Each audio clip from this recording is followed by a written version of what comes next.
right, so let's just keep working on our solving. We will see if extraneous solutions pop up. What does that mean for our final answer? And just look at a couple more examples. So I'm going to rewrite the problem spaced out. There's not enough space in here to multiply by a common denominator.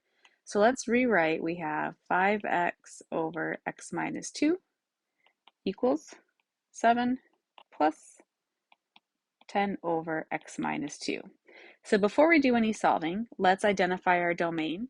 If you take a look at all of our fractions, we are dividing by an x minus 2, so we need to make sure we never get a 0 in that denominator. So our domain, let's make sure the x's never equal a positive 2, because 2 minus 2 is 0, and now the whole thing's undefined. All right, to solve this equation, we will multiply by a common denominator.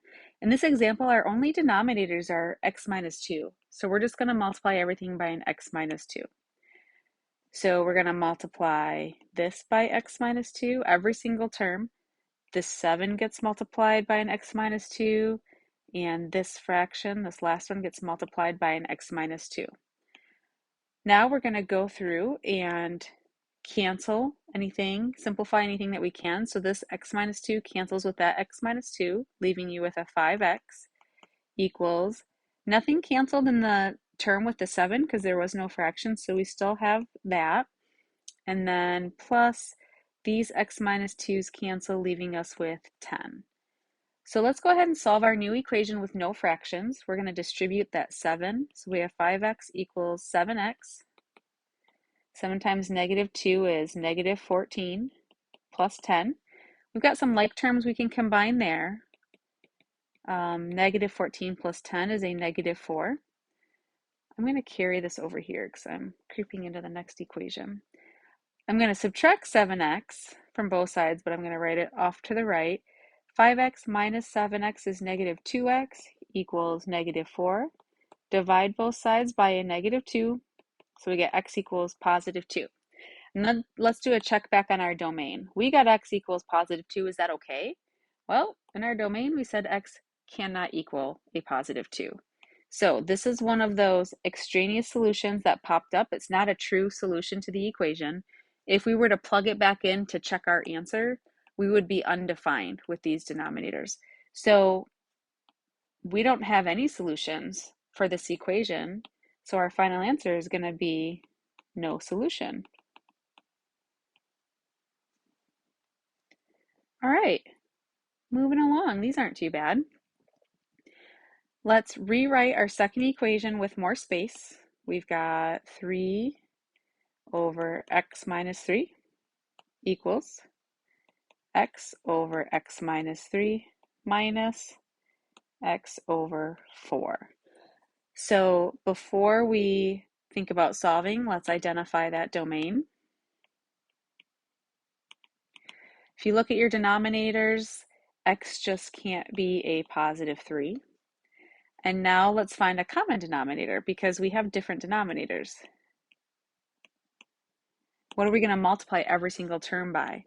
Well, this fraction has an x minus 3, so we need an x minus 3 in our common denominator. This fraction has an x minus 3, which we've got covered right there. And this fraction has a 4, so we do need a 4 in our common denominator. So we're going to multiply everything by a 4 times x minus 3. So we're going to multiply this by a 4 times x minus 3. We're going to multiply this term times a 4 times x minus 3, and this one times a 4 times x minus 3. Remember, we are multiplying those to the numerators. Now we can go in and see if all these denominators should cancel if we found the correct common denominator. So the x minus 3's cancel, leaving us with 3 times 4 equals, here our x minus 3's cancel, leaving us with, I'm going to put the 4 out front, 4 times an x, minus, here the 4's cancel, leaving us with an x times x minus 3. Okay, we have no fractions. Let's go in and simplify our equation and then start solving. 3 times 4 is 12. 4 times x is 4x. Here we need to be a little bit careful. We're subtracting an x times x minus 3, or just treat this like a negative x. Negative x times x is a negative x squared, and negative x times a negative 3 is a positive 3x. Okay, let's get everything on one side, combine like terms. This 12, we will subtract. It doesn't have a like term to subtract from, I'll put that on the end. So we have 0 equals. As we rewrite and combine like terms over here, let's just do standard form. So the x squared term will go first. That is a negative x squared. We have a 4x plus a 3x, so plus 7x, and then that minus 12 will go on the end. We're going to solve this equation for x, but see how we have that negative x squared in our leading term? We don't want that. We're not going to do any factoring with a negative x squared. So you can divide both sides of your equation by a negative 1. Because we're solving, it's okay to divide this out. If we were just simplifying, that negative 1 would still need to be part of our answer. We would just factor it out front. So we have 0 equals negative x squared divided by negative 1 is positive x squared. 7x divided by negative 1 is a negative 7x. And negative 12 divided by negative 1 is a positive 12. Okay, this seems better to factor. Are there factors of 12 that add up to negative 7? And we get negative 3 and negative 4. So x minus 3 times x minus 4 equals 0. You can set those both equal to 0 and solve. You're probably to the point where you just know if you solve those in your head, x is a positive 3 and x is a positive 4.